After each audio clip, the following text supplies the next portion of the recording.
পচা টমেটো 80 টাকা কেজি কিনছি কাঁচা। আর ভালোটা 240 টাকা ব্যস্ত আছে। আর আলু এই যে দেখেন না 60 টাকা কেজি, পেঁয়াজ 120 টাকা কেজি। অনেক গরিব মানুষের চলতে অনেক কষ্ট হয়ে যায় না, কারণ মনে করেন সাধারণভাবে থাকলে গরিবে খাই একটু বাঁচতে পারে। অনেরই মনে করেন নাম অল্প কামাই, মানে সংসারে অভাব অডনন তো পারতাছি না কুলাইতে লেগা। ওখানে মনে করেন দামটা একটু কমলে আমরা একটু খাইয়া বাঁচতে পারি। বিগত যে সরকার ছিল সে না সিন্ডিকেট দ্বারা পরিচালনা করতো, কিন্তু এখন তো সিন্ডিকেট নাই, কিন্তু দাম বাড়ার কারণ দাম বাড়তেছে অনেক, হের তো আমরা জানি না, হেরা করতে পারি না কি লেগে বাড়তেছে। মধ্যবিত্ত শ্রেণীর যারা আছে তাদের অবস্থা কি হতো?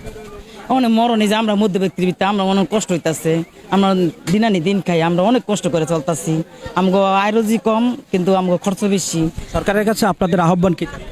আমগো সরকারের কাছে আবেদন কি জানেন, আমগো সবকিছু সর্বমূল্যে মানে কম দামে যে আমাকে খাওয়াইতে পারে, আমরা একটু খাইয়া বাঁচতে পারি। আমরা গরিব মানুষ, আমগো নে আল্লাহ আমগো টাই কম, আমরা একটু খাই নিয়ে বাঁচতে পারি। আমগো যে কেন না হোক, যে সরকারি হোক, আমগো একটু কম দামে খাওয়াইলে আমরা একটু বাঁচতে পারি, বুঝছেন।